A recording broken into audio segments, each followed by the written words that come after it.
Today is August the 25th, 2018, and today's show is brought to you by ads, pop-ups, pop-unders, pre-roll, post-roll, mid-roll surveys, along with crowd pleasers such as the mobile phone ads with the impossibly small close icons, and everyone's favorite article in disguise. Click here to find out what insurance companies in your state don't want you to know. I am your host, Frosthaven. I'm joined with Largo, of course, and this is Warp Stage 3. How are you doing, Largo? I'm doing all right. We're slowly moving on, getting things moving, having Fortis stuff happen. Fortis stuff happening? That's always good news. Yep, always. So, we do have some interesting topics today. We're going to be talking about the ad invasion. It's actually not a new thing. Everyone's freaking out like it's the end of the world. It's not a new thing. We've been dealing with it since like olden times when they had criers. So we'll have some stuff to talk about. Yeah, This is completely new news to me. I mean, not being able to skip a 3-minute ad on your phone when you're watching YouTube at work. Oh, good Lord. And then, of course, Miyamoto has some stuff to talk about with Greedy Studios. And then we're going to have an open mic session to talk about, I guess, whatever's on our mind. So to get the show started for the day, let's just talk about how our weeks have gone. Like, have you had any time to play anything? I mean, from what I can get done, like I forced myself, and this is a straight shot, but I have forced myself to play Monster Hunter World. Okay, you got to tell me about it because I haven't touched Monster Hunter World. I mean, I played it originally when it came out on PS4. Excuse me, and I always enjoyed it then. And I continue to enjoy it now, but now that it's out on PC and all the people that were saying, oh, I'll wait for the PC copy to come out, that are picking it up, or some of them are actually doing it. Others, like JD, have not yet, as far as I know. Is he planning on getting it? He always said he was planning on getting it when it came out for PC, but it didn't happen yet, so yeah. Maybe he baited you into buying it knowing he wasn't going to get it? No. He didn't bait me to buy it. I was going to do it anyway. What are you talking about? It's like those stand-up dates where they're like, yeah, we'll go. Just meet me at this restaurant at like 8 p.m. And then it comes around like 10 p.m. and you're crying into a wine by yourself for a table for two. Like a corn and crab bisque or something for me.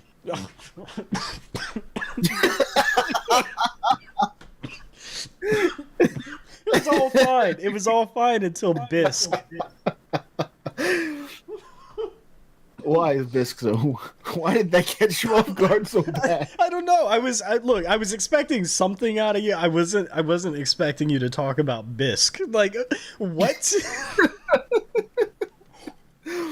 When you talk food, most people say, like the common things like steak or salad or chicken, and you're just like bisque. And for some reason, that threw me for a loop. I mean, that could have been like tomato basil. Basil, man. I don't know. So Monster Hunter World, are you enjoying it? Oh yeah, I'm still enjoying it. Like killing giant monsters with large weapons and other shenanigans and capturing them and whatnot has also always been fun. It's something that I didn't necessarily get to really play around with in the previous versions too much because of lack of group play. Oh, okay, yeah. The original person who sold me on trying it out on the PSP originally decided to transfer his old character from the last game or whatever over and just come murder everything for me and not, let me actually play the game. So it didn't really stick.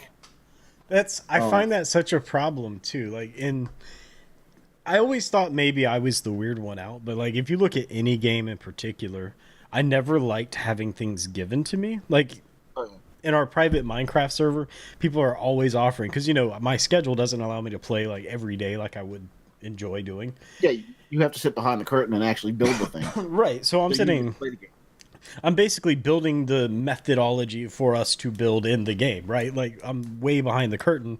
So when I actually go in to do some of the content, I get offers all the time. You want this free thing or this free thing? And it's like, I could take that, and sometimes I feel bad saying no, but if I accept freebies from others, I don't get to actually have the enjoyment of the experience. And that's what I value the most in my games. So getting free handouts, to me, is an attack on the experience I could be having. See, that's kind of where I'm at in Monster Hunter. Like, I don't feel right about letting too many people with higher hunter ranks, and until I get to like the end game content stuff, really jump in and help out.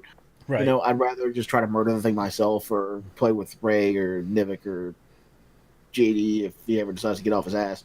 Yeah. And there's a couple other people sitting around that I'm still going at that with, but people with like the tier 6 or tier 7 weapons and such that can just lop off the low ranked monsters' tails and shit for me. It's like that doesn't. While I feel much less problematic about it now because I've already completed that before. Right. So it's not a loss of an experience. You got the experience, and now it's Yeah, just getting through it again. yeah, because it's all been a speed run to get back to where I was anyway before I can start the real content again. Um, but like even in things like Hearthstone, like I don't I don't buy packs in Hearthstone Right. really. Like I'm not saying like at launch everything I always get some like whatever deal they've got kind of thing. You get a starter boost. Right. I But know. I know you throw support. When you yeah. can. But what's your method? What's your reason for not wanting to buy packs? Well, I don't want to use the in-game money for that because I can use the in-game money for Arena, which always gives you a pack too. So I get to enjoy a different part of the game while still earning packs instead of just saying, "Oh well, here's 1,000 gold, give me 10 packs." Yeah. I'd rather play around in Arena with random cards in that other set than to just get extra packs You because I know, get more enjoyment out of it. I was talking to lifts like Gaston. There, I said it correctly, didn't I? Gaston. No, No, how's it Gaston. go? What is it? I'm calling him Gaston. That's what I've always called him, but still, See, look, even Ray's already here to drag the Ryan down. dragging the Ryan down. I like it. We finally fire him. I'm Yeah, we put him in the noticing barrel. noticing the chat box isn't showing up. Yeah, it's not updating. That's weird. That is weird. No, Ray, we fed him to the Diablos. That's what happened. So I was talking to, and I'm going to be trying to fix this chat box not showing up while talking to you on this. But I was talking to Gaston in our Discord about card games. And I can't read chat at the moment because I'm doing all this other stuff. So I was talking to Gaston about card games, and one of the issues I have. See, I really enjoyed Magic the Gathering back in the day, Yeah, as people do. as people do. But I enjoyed it when you didn't have like common net decking everywhere. Like there was always an individual characteristic. Everyone played the game kind of with their own spin on it. I'm not saying like custom rules. There were people that would obviously try to cheat, but there was a certain characteristic they had. But nowadays it's like people don't have that soul put into their own decks anymore. It's mostly just go online, see which decks are the best in whatever series, and work towards building those or what counters those, and that's it. Like the meta game for cards, it's like everything is so well known on the internet because we have the internet that to me it kind of, I don't know, it takes away some of the magic for me. Magic. Yeah, magic, get it? Magic the Gathering. No, I mean that's kind of a plague in Hearthstone too. Everyone's trying to rank up and reach Legend in whatever constructed format they like, whether it be Wild or Standard these days. And so there is a problem with people net decking and having constant the same deck running around because they're proven to work kind of deal. But it's not everybody does it; just most of the people do it. And so whenever you run into those people that don't just net deck, you're like, oh wow, that's something different. You're really surprised half the time. And Yeah. it's honestly usually those people that win out over the people that have just net decked because you know what they're coming with constant. And honestly, like in this recent expansion, I actually built a mech paladin deck Right. that I didn't net deck at all, but it actually went 12 wins in the recent Brawlsalium event. Like it's like an off-brand arena where you put your deck into a competitive standard and you earn extra gold and extra packs and such, like arena. So you try to go up to 12 wins without losing 3 times, and so it's actually some kind of achievement for that. And I'm ever since I dropped that in, I've been just say, fuck it, I'm going for Legend with that now. So while sitting anywhere else that's not here, I've been playing Hearthstone and trying to make that happen. And it's been mostly working. Like, I think I'm up to rank 10 now. But I only What's started max that rank? like a week ago. After you beat rank 1, you go to Legend rank, which is then the competitive side story thing for it. Okay, I gotcha. So the chat is just not going to show up today. There's apparently Lovely. something wrong with the actual widget loading.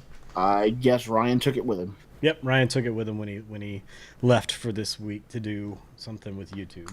So we'll have to tackle him and get it back. Oh well, I gotta kill the fucking the Diablos then. You know Euphoric's gonna want us to go back and play Diablo 2 again. Especially now that I already brought playing that up. Diablo 2. I know our friend Jason has been dragging him into that. But somehow he's also been making a lot of time to play Monster Hunter World. So this week I've mostly been See, now he's saying it too.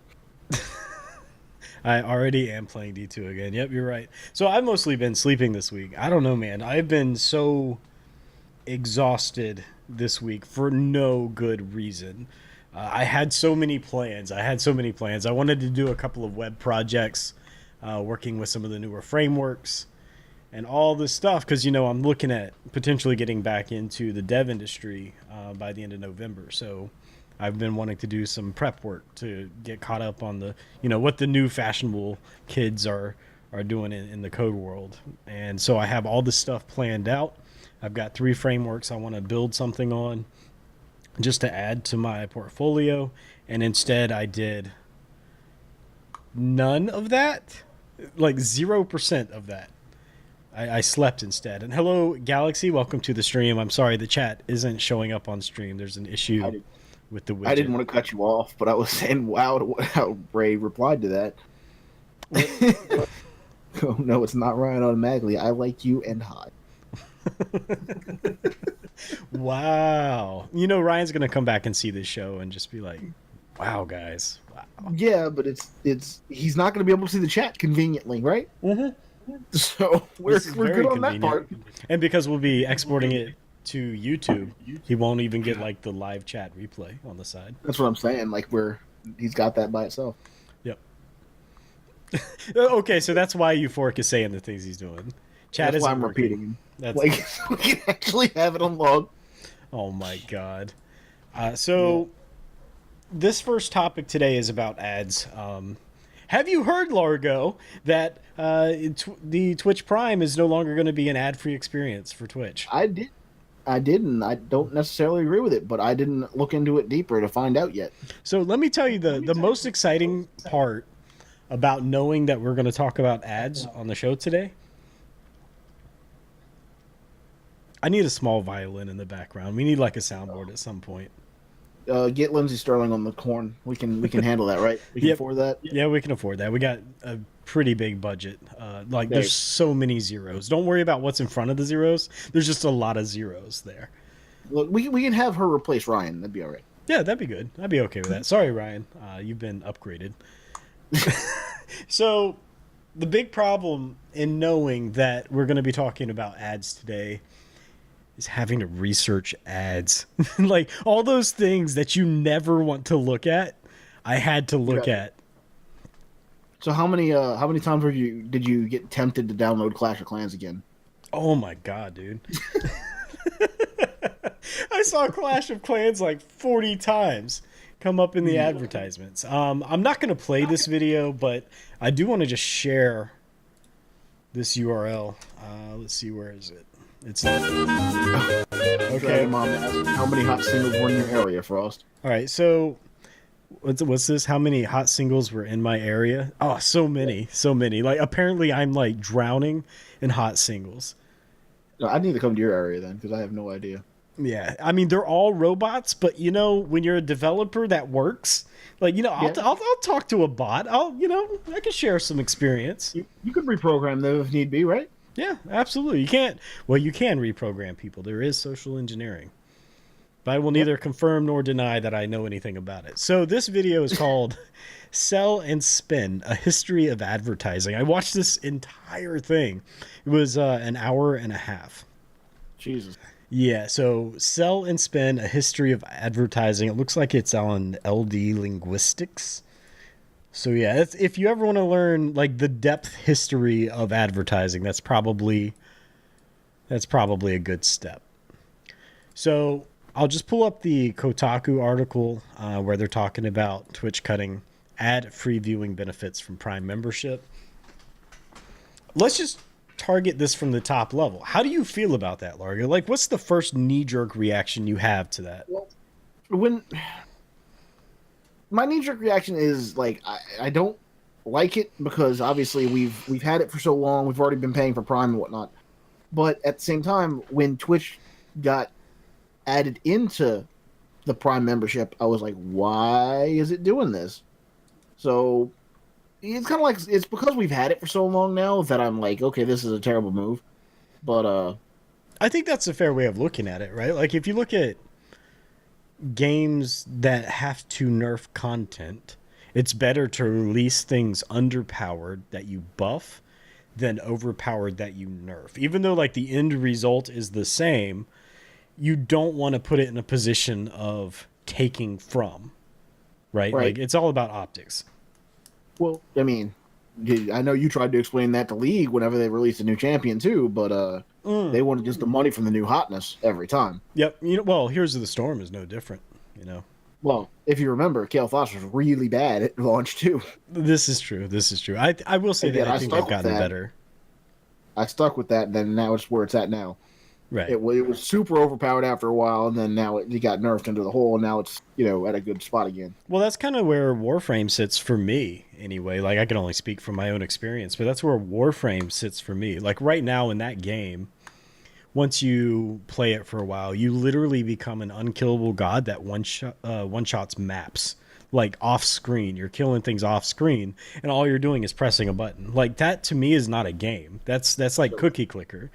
You wanna come kill? I have a very specific monster in Monster Hunter you can come kill for me, just so it stops annoying the shit out of us. But the problem they have is now that they've given players this much godlike power, could you imagine if they tried to take that away and make it a balanced game? Like, imagine the backlash they would receive from the community that feels like they earned that power, right? Yeah. I mean, did you really earn that power, though? Did you? I would argue no. In a game like that, it's always in flux.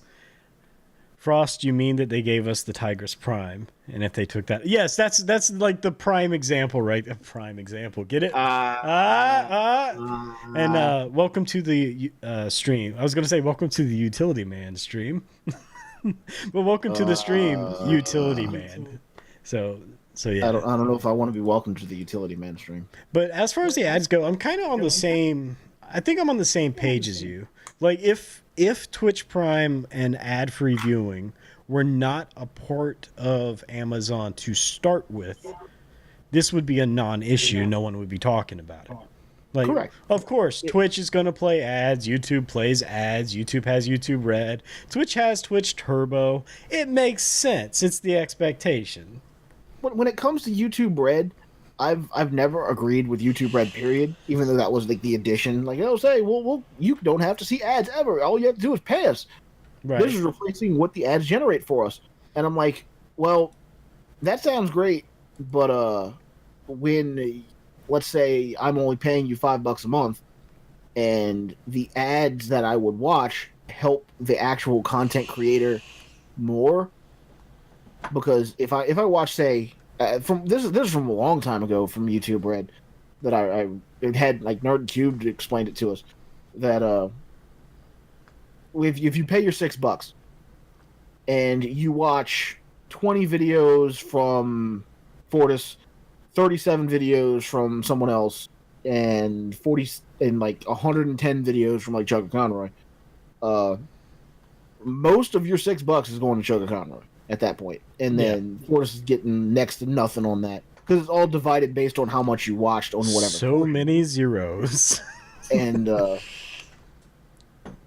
I didn't like how they split that, so I refused to actually buy into that, so that whatever I watched got their money correctly. You know, like I'd rather support those people by watching those ads Right. than by paying YouTube to skip the ads, still watch the content, and then the people that are making it not make what they're supposed to make out of it. Well, Google also did something a bit shady in my mind too with YouTube.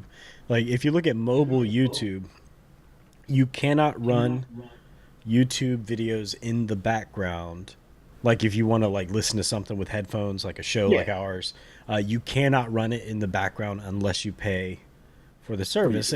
And to me, like being able to run things in the background is an integral part of what makes Android useful as an operating system. So to me, it's like they've got this feature that they are now revoking and holding ransom from the user, saying, unless you give us more money, we're not going to give you features that your operating system supports. Does that make sense?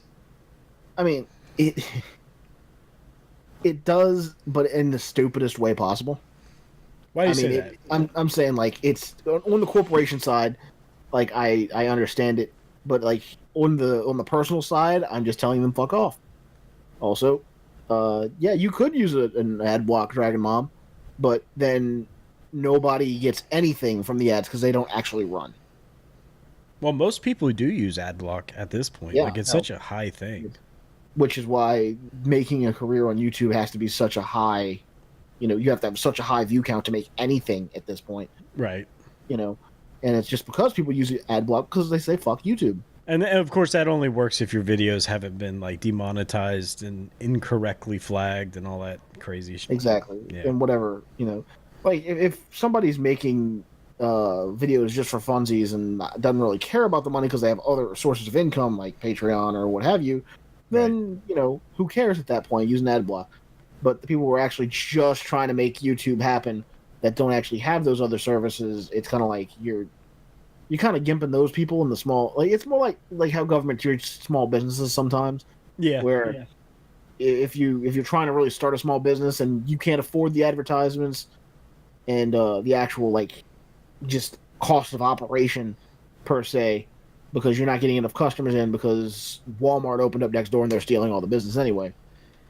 Well, I think Kinda I think there's a real integral problem. Like some of the stuff that I learned about the history of ads, they weren't always what we have now. Like what we have now, how many of you accidentally click on an ad versus purposely? Like I would argue, chances are nobody here that's watching or on the show purposely sees an ad and clicks on it, right? It's always like an accident. You click on it, it's like, oh crap, back, get out of this, close.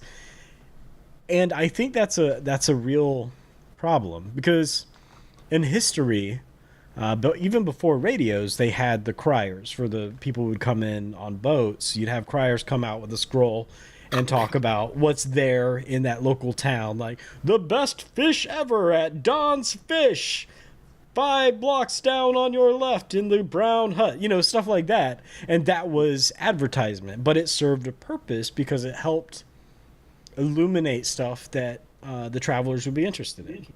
Yep. When radio came around, ads, that's when things started getting a little shady in my mind, when the radio came around, because at that point, at first there were no remotes. Everything was like knobs. You had to go up and turn it manually. And so they knew that if you had a radio, you'd be listening. Now, ads do, of course, provide some benefit. Like in this article, they make the claim advertising is an important source of support for the creators who make Twitch possible. And they go on to talk about how this is all to strengthen them. And there is room to validate that argument, because the issue with radios, just for a history lesson for you, when radios were first out, they had no intentions of ever using advertisement. They were literally getting their revenue from selling the radios themselves. So what happens when everyone owns a radio? You don't get buying a radio then. no one's buying any more radios, and so there's no more income. There was limited shows on the networks already. How do you increase that? And that's where advertisement kind of entered into the entertainment, and they had like a marriage, because they were able to come in and say, look, we will sponsor your content as long as you do X, Y, and Z on your radio. And so you had ad networks that were then created to basically support radio. Without ads, it's entirely feasible to believe that radio would have gone the way of 8-track and we wouldn't have radios in cars today. We'd have something completely different. So, like Bluetooth. like Bluetooth.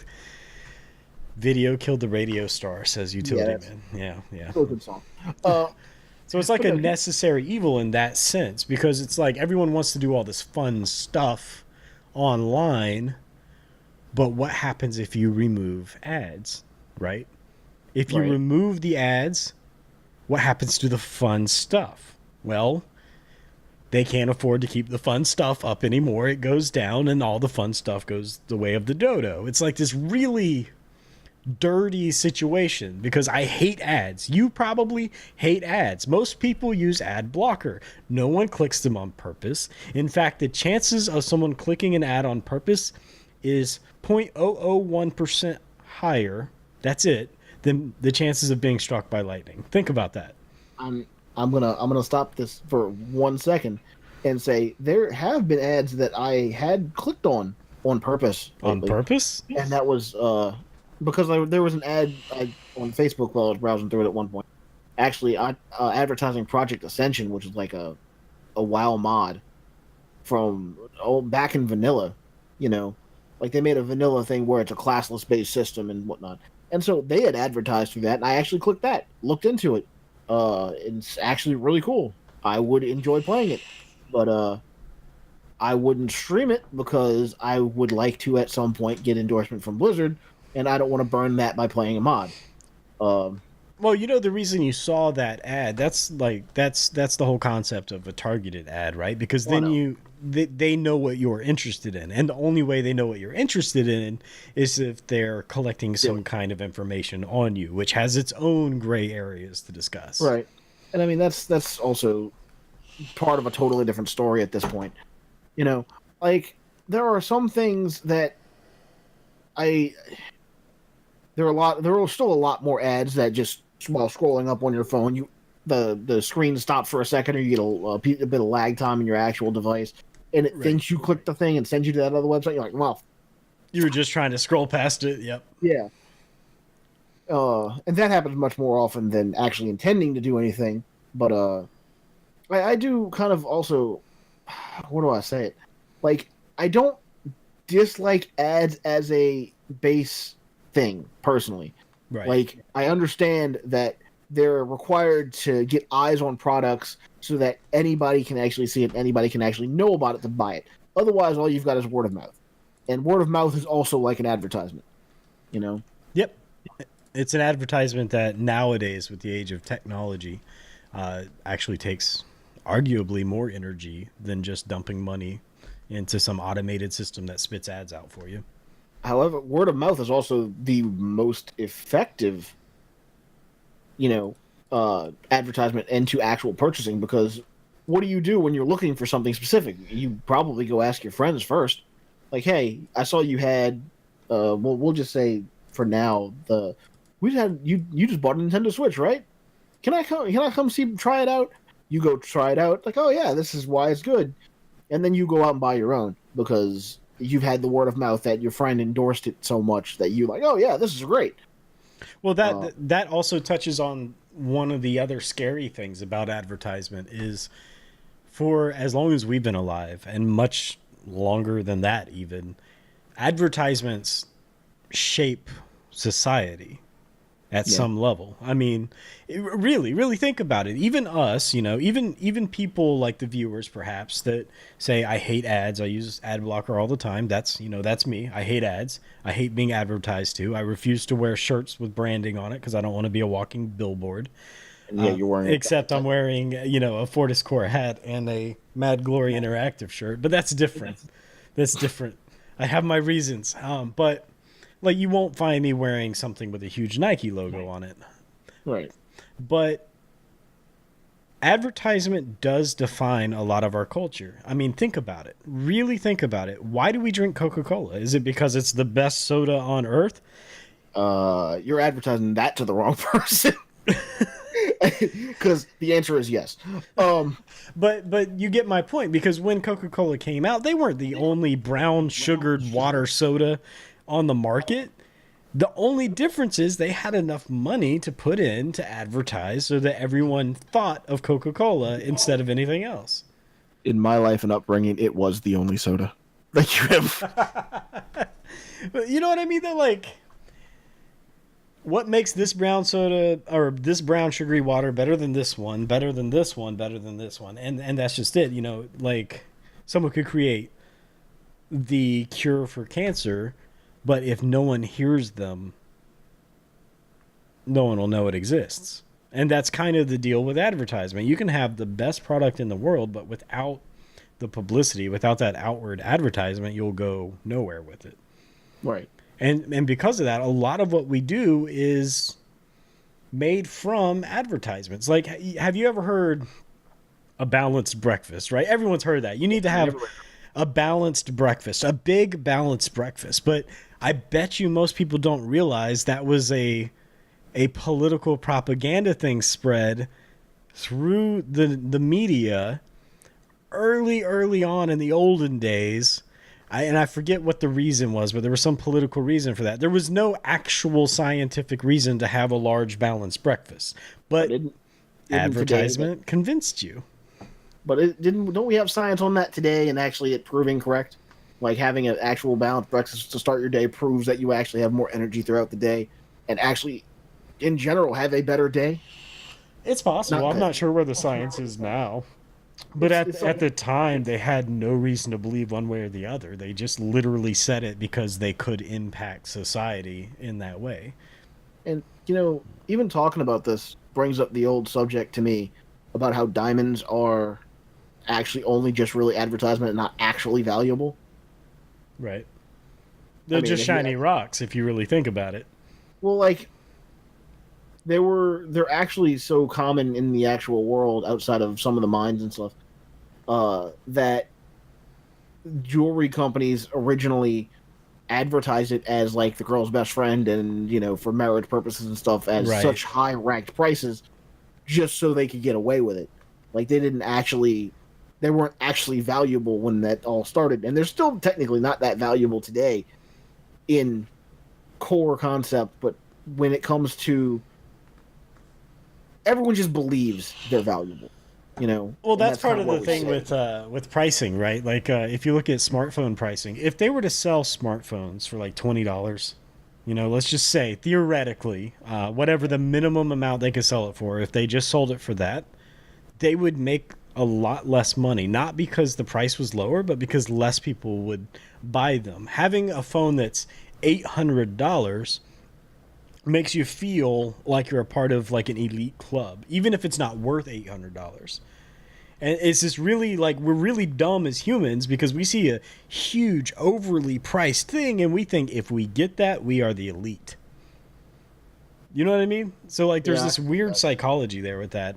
Utility Man says, I drink Coca-Cola not because of advertisement, but because that's what my parents had when I grew up. Ads didn't really have anything to do with it. It's just what we had. Okay, why is it just what you had? Why did your parents drink it? It all goes back to advertisement. If Coca-Cola never advertised, no one in today's world would even know what it was. Outside of local mouth and, you know, personal word of mouth at that point. I probably just talked over myself to that. I blame how tired I am. Galaxy says, if you think about it, isn't everything a shiny rock? If it's not helping you stay alive to further the progression of the human race, then I would argue, yeah, it's probably a shiny rock. I mean, this is shiny and rock-like. I could definitely throw it at somebody's head and it hurt. Yep. So this is a glowy shiny rock. See, it glows. And I mean, one of the problems with Twitch taking away ad-free viewing, I get the selling point because you want to support the creators. Obviously, we're creators. We would like to have a little bit of extra money to help us do what we're doing, just a little bit, right? A little bit, just a little bit, as a motivational to keep us going. But There's a lot of streamers. What are you laughing at? It was just that pause, like just after a little bit, hit up on Patreon, and we were just like, Oh yeah, yeah, that dead air. But a lot of streamers talk about if they only have 1,000 viewers, they wouldn't even turn ads on because it frustrates more people than the money is worth. They lose money if they have less than 1,000 viewers by having advertisements because people don't want to stick around for that. and I think like a lot of those people are just saying like they go to their actual in settings and turn ads off entirely. Yeah, Because I remember hearing somewhere that that was a thing you could do. maybe once upon a time. I would be surprised if they still had something like that now. Now it's my understanding Oh, let's see. creators can still go in and toggle it for now. Like if you're a Prime person, you can disable ads for Prime viewers. I wonder how long that's going to even be there though, because it sounds like the trend is to go back into a very ad focused engine. And then you run the risk. Like, look what happened with YouTube, right? YouTube only stays afloat because of the advertisers' investments. So what does that mean? That means that advertisers get to define the platform for better or worse. Your creative voice is beholden to pleasing the advertisers. And if you don't please that, you're essentially against the only way that platform exists. And so you create this really weird power problem. And I don't want to see that happen with Twitch. Yeah, I mean, I I like Twitch as my primary streaming platform, and I don't want it to do something that's going to completely put it in a hole, kind of like how YouTube's been trying to do for years for themselves, but they've already been so big that they just can't seem to manage it out of left field. Yeah, well, they have to please the advertisers at this point. And Yeah. that's the problem. When the advertisers have all that money and that money is the only way you're able to stay afloat, you kind of have to listen to them. You don't get the creative direction on your own anymore. And that's money, man. That's the way money works.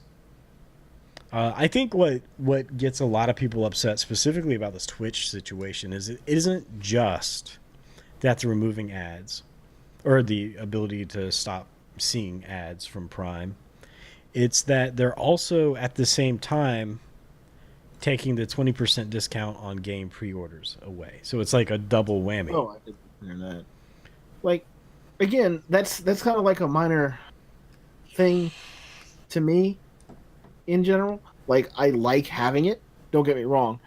But until they really said they were taking it away, I know when I pre-ordered something and it all of a sudden say, "Oh yeah, you only paid $47.99 for this," and I'm like, "Oh, cool." And the reasoning it says is like because somewhere in the thing, this is the lowest price it sold for, in that network, that Right. whatever they looked at. And I'm like, "Oh, cool. That means someone got it cheap, and that means I got it cheap. Yay!" And that was, That I was didn't it. I didn't think twice that because I had Prime, they were selling it for 20% less. I just started ordering everything from Amazon because I said fuck GameStop.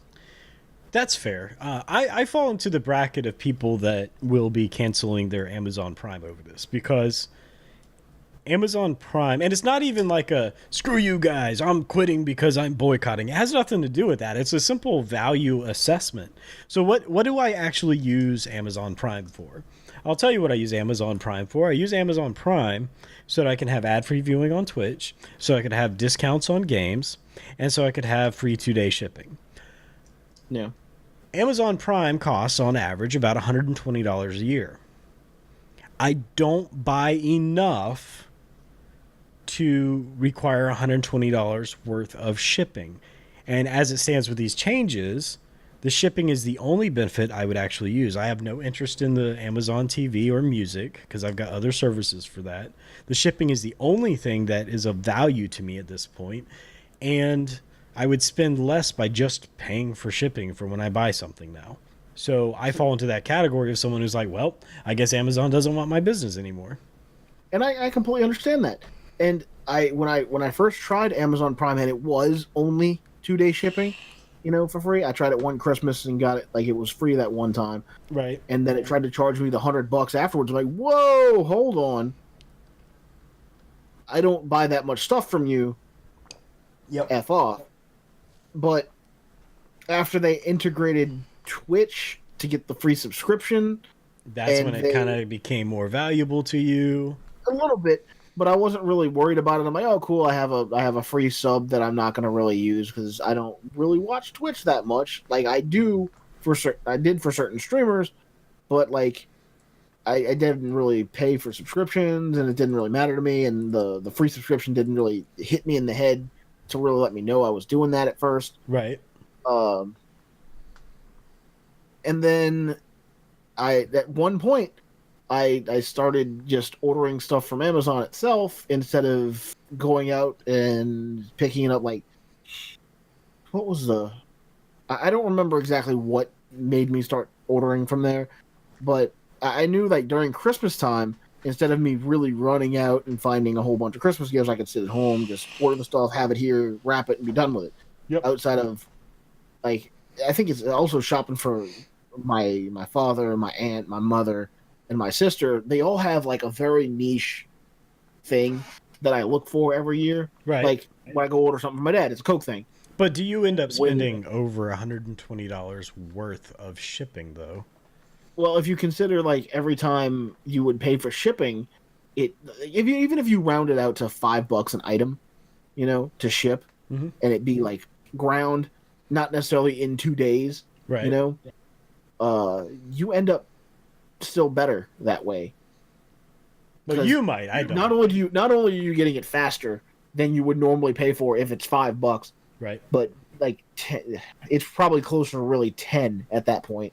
Well, yearly in shipping, I could estimate that I spend around $40 to $50 in shipping. So for my case, it's like I could either do that or pay an extra $70 at the end of the year to get the same service I'm already getting for myself. Yeah. I mean, again, like it just depends on really how much you use that one thing, whether or not you feel like it's worth it. Like, again, for me, having the option just to say, like, oh, yeah, I wanted to get some more specific coffee things, or I needed to order Dad's Christmas gift for some Coke product that I know he doesn't have, which is getting harder and harder to find every year. Right. But I always seem to find something that I know he doesn't have. And then I just order it and I get it in 2 days. It's great. It doesn't even matter after that.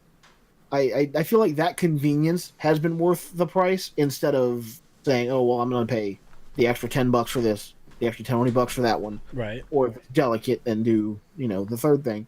And it's not like I don't order things from other places like the Blizzard Gear Shop.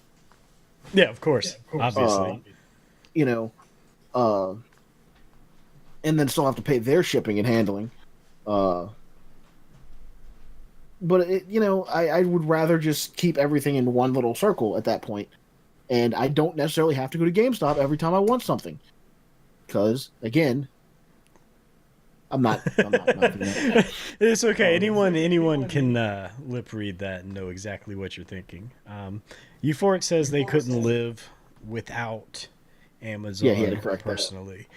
Yeah, I guess I'm just on the other side. I mean, it's very rare that I buy something that I absolutely need in 2 days, and just based on my purchase history, I could still afford to do an emergency overnight shipment and pay that and still end up paying less than if I got Amazon Prime at the end of the year. Now, they're returning to Twitch Turbo. Like, have you ever used Twitch Turbo before? I don't think so. I don't even remember what Twitch Turbo is.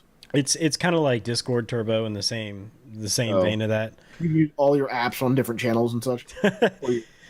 All your emotes go to, like, all your subscriptions go to different channels on top of what you have on that channel specifically. It's their service that allows you to like customize how your name displays, emojis, colors, and ad removal, and it's $9 a month for that service. And so it looks like they're wanting to rely on that for ad removal at this point. Why can I not scroll up on my emojis anymore in this channel? Ruined. Yep, everything's dead. Blame Amazon Prime or ads, one of the two. I blame both. Now, Amazon's not the only one though. Like, Oh, you work on that screen, but you don't want to work over here where I have the chat conveniently placed in front of my keyboard. Netflix, which is a subscription service, has started toying with ads. Yeah, I heard about that, and I'm disgusted by that. So after doing some reading, I feel a little bit better about it because at first, when I first heard someone telling me about it, they're like, "Yep, Netflix is getting ads," and in my first knee jerk reaction is, "But you're paying for the service. Why do you get ads for something you're paying for?" It's not quite that bad. It's a test they're doing right now. They're basically showing adverts for their original content in between the videos. Like if you're like binge watching 12 episodes of, I don't know, Scrubs, Flash, something like that. Then between maybe between episode 4 and 5, you know, where it's got the timer that shows next episode starting in X seconds, they'll advertise for another of their original series. So it's not as bad as I thought. I still think it's disgusting to have any kind of advertisement if you're paying. Well, they've charged you more and more as the years have gone on just for the streaming service. Yeah. I mean, technically, you already got ads for other movies and such whenever you got the DVDs in hand, if you ever had them mailed to you. And I mean, technically, Blockbuster had that too. Everything had that. Any physical copy of a VHS or a DVD has the ads on it already made, and you get that regularly. Right. You know, you play and then it comes to the ad. I mean, it's not stopping you from saying skip on most of them.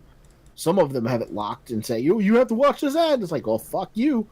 Right. And I mean, from what I understand, you can skip past these. It seems like they're trying to do more of a recommendation than anything else. Now, if you want my opinion, I don't think they should be interjecting your show with this in the first place. They need to their platform is already perfectly set up to recommend things to you. They've got an entire recommendation bar. I feel like they don't need to inject that into the shows to force you to look at it in between. Ray actually brings up a good point in chat. Netflix ads aren't things like Walmart. It's other Netflix shows. Right. I mean, it's still originals, but... And that's just because they're making so many Netflix exclusives that it's not getting to everyone. And while I agree that that's okay, sure, why is that just not on their reel of a tab? Because if you're on a console or you're on their homepage or whatnot, they have the different rows of bullshit that you cycle through to find out, oh, well, you're looking for a comedy, you're looking for an action movie, you're looking for anime, whatever you're going to look for. And besides your search results and whatnot and your own subscriptions or whatever you've marked as saved for your later viewing. I don't remember what they use it called anymore. I haven't had Netflix in forever at this point.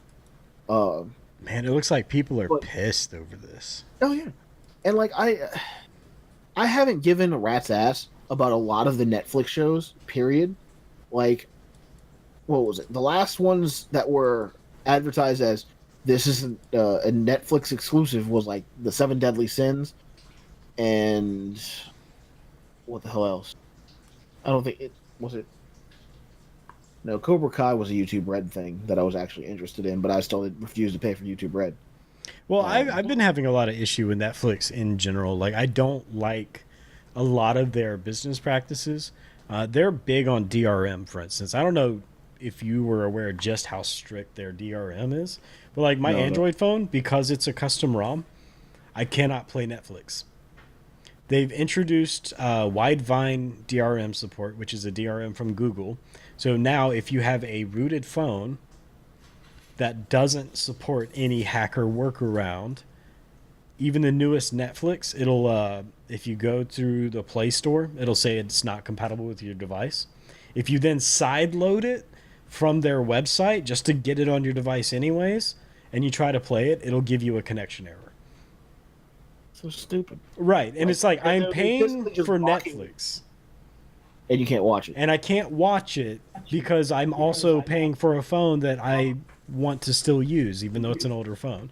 So they're basically telling me you're paying for this, but you can't use it. And it's for DRM. And the big thing around that is obviously they want to fight against piracy. But let's look at history. What does DRM do? It makes piracy bigger, because you know what I'm gonna do when I'm at work and I want to watch something on my break. I'm not gonna be able to open Netflix, but you know what I can open? The Pirate Bay and uTorrent. Yeah. I can open those no problem, and I'm not paying for those. So Netflix, dumbasses, you're leading people to piracy. Good job. And you wonder why your stock fluctuated this year. It's sad when people have to admit stuff like that, than to actually just get things out there. Yep. It is what it is, though. So it's just like, I don't even know what to say to that. Like, I can't agree, period, to block things that, okay, it's kind of like how Nintendo turns down and tries to shut down emulators regularly. Even like we had that episode of emulators already for here. Yep. You know, like I don't necessarily agree with overuse of emulators anyway. Like, I'd rather people have bought the game so they can support the original thing and the, you know, but like there are some of those that are just impossible to get a hold of. Yep. And you only do it because you can't get a hold of it. You can't get access to that thing. And it's like, while that's not cool at the same time, if that's the only way to do it, then that's what people are going to do. Well, like with me, for instance, you can download just about anything for free online. Like, you really can, and it doesn't take a long search to find it. But, even though I could, in theory, download anything I want for free, take something like Transistor that came out. That game was so good, I bought it. Even though I knew I could on the sly get it, no one would ever know, I still bought Transistor because I wanted to support those developers. I still bought their soundtrack because of just how well done it was. So, like, I feel like the best form of DRM, in my mind, is to make a product that the customer is willing to support you for. That's the easiest DRM in the world, isn't it? Isn't it? Yeah, it is. And actually, that actually ties into the stuff I'm about to get into Miyamoto with later, too. We could actually go ahead and jump into that if you like. Well, in a second. But it's like, I wanted to still bring up that I like my favorite game developer practices that say, yeah, we already know people are going to pirate this anyway, but then go ahead, we're not going to stop you. Right. But if you do like it, we would like you to actually buy the game. You know? Like, we're not gonna, like, hell, we're the ones who threw it on Pirate Bay in the first place. Yeah, yeah. You know, we didn't make you break it. We put it up there. But if you do like it, we would like you to actually pay for it, to actually support us. And those, I've gone out of my way a couple of times to buy those games, even though I still haven't played them at all, because I support that mentality. Right. You know, like. They already know that no matter what, if the shit's going to get pirated, their shit's going to get stolen. And they're like... It's just, they're very upfront with it, you know?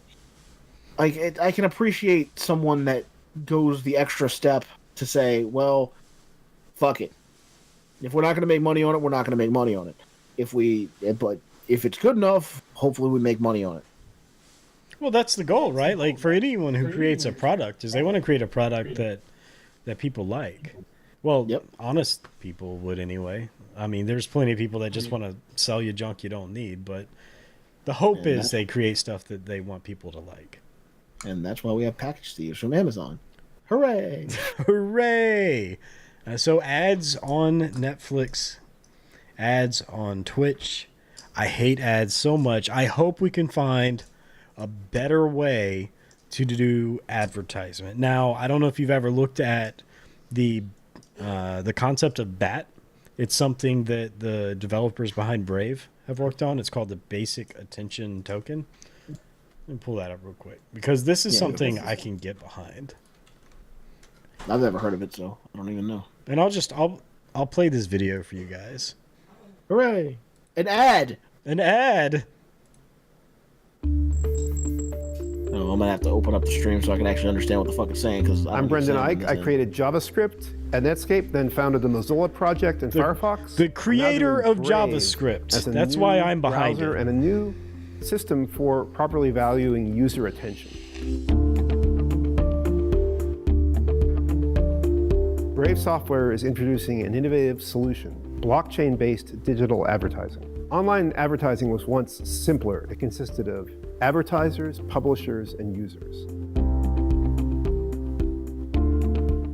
Digital advertising has evolved into an opaque and inefficient marketplace. Publishers, advertisers, and users are all being harmed by this system. It's hard to believe, but we're paying to be bothered by ads. Our mobile phone bill is going toward all the bandwidth spent on ads and trackers, up to $23 a month, according to the New York Times. It sounds like they've taken the way Humble Bundle does stuff where you can actually choose how much goes to developers and using your battery, slowing That's exactly down, right.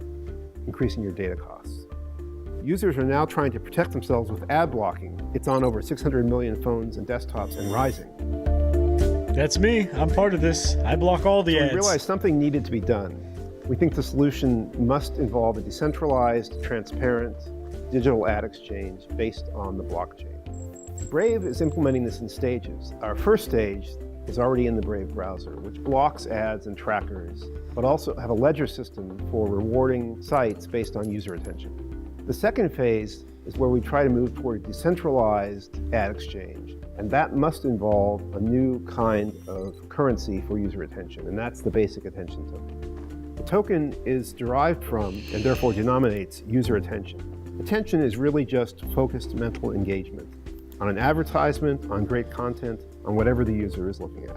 The browser can anonymously and privately monitor your attention as you view pages in tabs, and it can do this in a way that is highly accurate and highly private.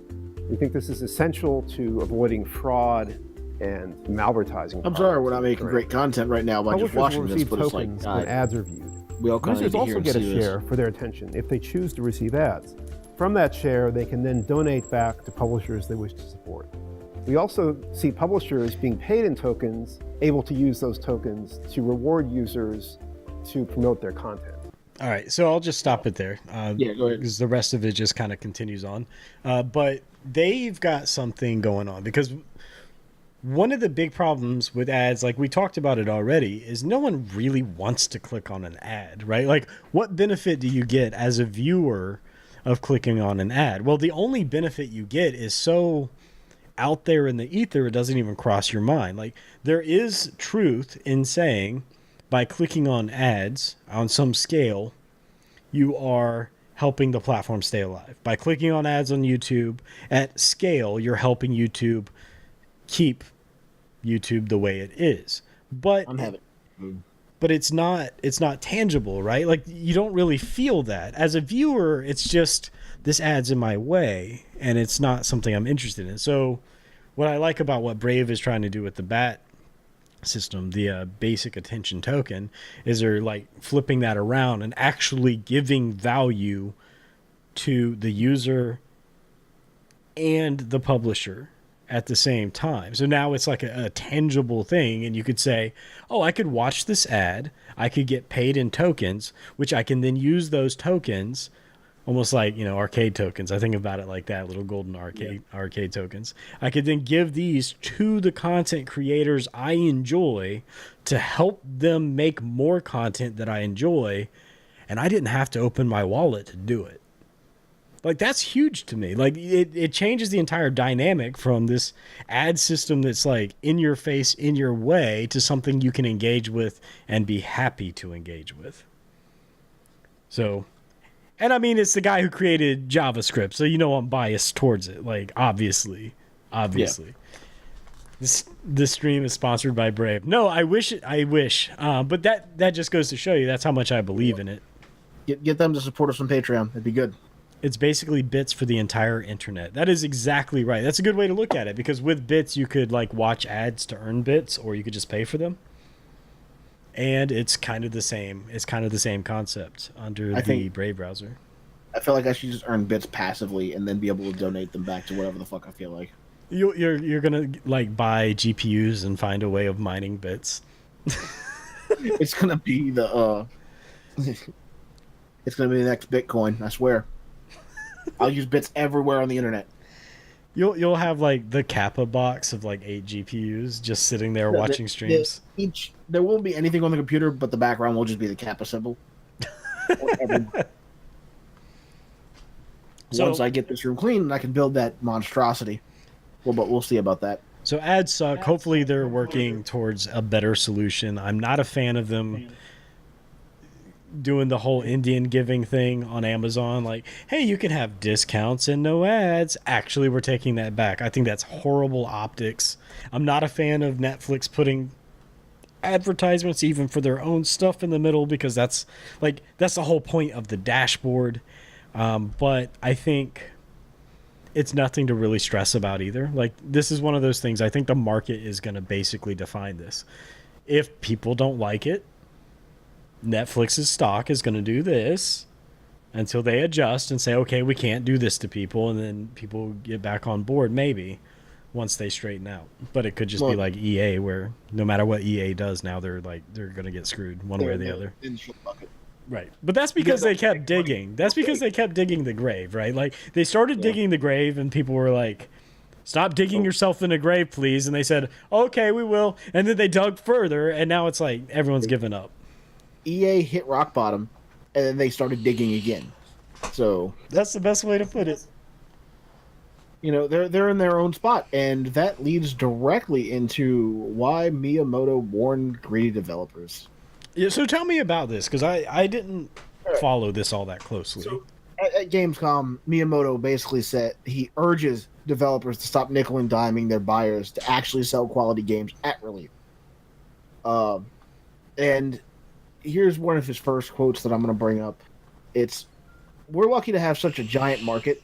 So our thinking is, when he's talking as Nintendo, if we can deliver games at a reasonable prices to as many people as possible, we will see big profits. And that's a great theory. But I mean, so many companies have now picked up the games as a service mantra, you know, that it's kind of hard to really look back and say, oh, well, they're selling full games at full price and they're making money on it. How are they successful? They're not getting all this DLC and the extra right you know, bits and bobs, and we're not doing loot boxes and such. And you know, I'm on board still from buying a full game versus not. Yeah, I would gladly drop 60. I think the problem I have, and maybe he talks about this, but you look at like classic games, you drop $60 or whatever, you have a fully featured game, and then something like League of Legends is completely free, but everything's partitioned off where you could pay money for cosmetics, and that was theirs. My problem is with these studios that want to have their cake and eat it too, where you pay full price to keep paying them money, right? Like, that pisses me off to no end. Well, then there is some success still with that, i.e. things like Overwatch, you know, that have just nothing but cosmetic, you know, bits and bobs for it. You're not paying to win the game. Well, I mean, I can justify that, though, because they've got, like, servers to run. So, like, you pay now, but the microtransactions for cosmetics help keep the servers up for an hopefully indefinite amount of time until the last player. So I could justify that. They still also, with those cosmetics, also pay their developers to make more cosmetics. Yeah. You know, and again, that's the standard free-to-play model, though, you know. And we've gotten into that a lot before. Right. And that's kind of why I agreed with how League of Legends did it originally when we first started. Like, oh, they launched the game as free. You can earn enough in-game money to buy all the champions that you want. Right. Albeit slow as fuck. Oh, it was slow. And I did earn them all. By the way, I got them all naturally. Not anymore, obviously, but... Yeah, like... I saw an ad for it, and I'm like, who the hell are 4 of these 5 heroes now? Yeah, I don't know, man. But I'm like, oh, that was Lux, and that was that, and that's, you know... I'm glad they're still around. But, whatever. And he still comes out to say that he claims that this is a more sustainable business model versus the microtransaction model used by most in these days. That's a bold claim. Yeah. I mean, this doesn't mean Nintendo is completely clean from the practice of using microtransactions to do things. I mean, Amiibo is one of their biggest forms of microtransactions. I still say that all their peripherals going back are like a precursor to microtransactions. Like, did you really need to have this stuff separate from the initial console? I think you could make an argument there. Oh. You still got a physical thing at that point when you're buying those peripherals, you know, and that's kind of where a lot of people lean on those Amiibos. Like, you're still getting the actual item. You're not Yeah. just buying a digital piece of nothingness that's just gonna make your game slightly flashier. Yeah. But the reason that it's still Amiibo is still part of microtransactions is, besides the fact that it's used on things like in Smash to make your bot stronger and do all this other shit. I mean, Metroid Samus Returns had its hardest mode locked behind an Amiibo. I don't Breath of like the Wild that. did that as well Yeah, originally, I don't like content being locked behind and that's what Miyamoto doesn't want to begin with. He doesn't want content to be locked by, side shit. paywalls. He doesn't want you to have to paywall anything. I mean, and in the end, also Animal Crossing, I forget what the mobile game is called, and Fire Emblem Heroes are both also microtransaction games. I mean, they also experimented with Super Mario Run on the mobile, Right.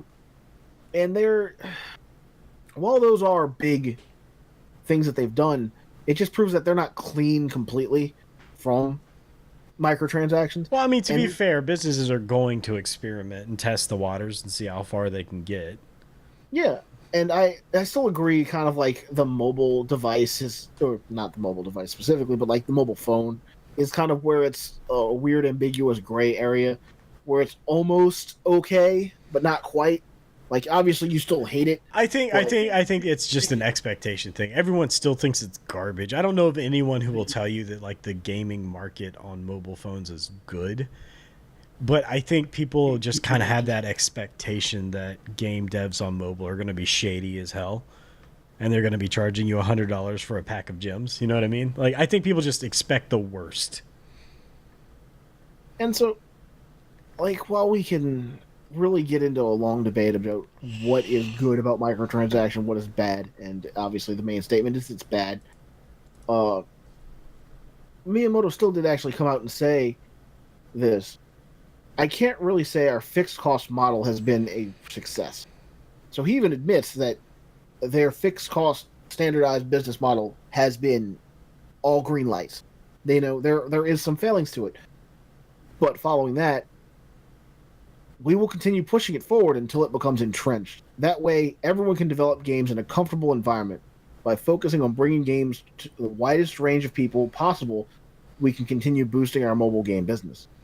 I'm wondering. I like that line where you said comfortable environment, because I have in my head, like, if you remember the entire loot box fiasco, imagine the developers who joined these companies and just wanted to make awesome games that had to have their entire process cut and said, we need to make this work with our loot box system, right? Yeah. That's And not. I would imagine that would frustrate the hell out of me as a developer. I'm wondering how many developers that frustrated to work on fucking Battlefront 2. Oh God, yeah, I'm sure. They probably had the ideas. Oh, we're gonna fix Battlefront because of Battlefront 1's failings. We're ready to do that. We can do that right now. And they started building it, and then it's just like, nope. Loot box. Loot boxes. Yep. Not just loot boxes. Pay to win loot boxes. I hate pay to win. I could get into that, but Everyone hates pay to win. well, you say that, but I think there are people that have a lot of money and just like to have victory screens. It's not about playing the game. It's about winning, not necessarily through normal means. So I think there's a lot of money that whales that would drop money happily and win. This is gonna bring up a little bit of a discussion, but Magic the Gathering. Yep. Do you consider that a pay to win? At the time when I first played it, I was too young to really know or care. Like, it was all the gears moving behind the curtain. But in retrospect, card games are absolutely pay-to-win loot boxes, ultimately. They're literally loot box machines. That's what card games were. And it's an unfortunate truth. It's just how any trading card game or collectible card game goes. Yep. Like, you can't really skirt that edge. And I mean, there have been some games that have tried to do it without it. I can't think of. I remember seeing one that was on Kickstarter a long time ago saying that, yeah, we're making a card game that's not going to be pay to win. You're not going to have to buy microtransactions or anything. Right. This is it. We're done. And I know a lot of people jumped on that bandwagon so fucking fast it wasn't even funny. That's one thing I'm happy about with Fallout 76, because their entire perk system's based on trading cards that you get as you level up, but there's no microtransaction to buy the cards. If you want the cards, you have to play the game to earn them. So that's one step where I looked at it. I almost feel like they made that choice after looking at EA. Like, we're going to put cards in there just so that we can say we have cards that are loot box style that you don't get to buy. It's like whoever had that idea was smart. Yeah. I think I don't know why that made me think of Anthem all of a sudden out of left field. Anthem? Yeah, like I was watching some video earlier to make sure everything was ready for this, and I remember watching something about the conflict between Anthem being multiplayer but primarily single player, but then the developers also saying something that they felt like the core and the best parts of the game was the multiplayer. Right. You know. Well, of course they're going to say that. I mean, even that's kind of off subject from where I'm getting at right now, but I don't know why. Just that statement from you just made me think of that out of left field.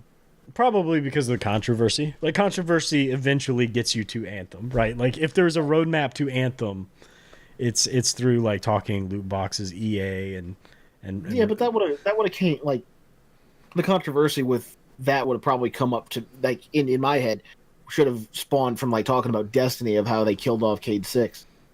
That's like, true. The most popular Destiny character that actually had some kind of personality and thing, and he's the one that dies. Come on. Yep. As if there was any other like reason to hold on to that game at this point. Well, honestly, the new PvP mode actually looks really good because it's a base off of the old. I don't remember how much of Warcraft 3 mods you actually played. A lot.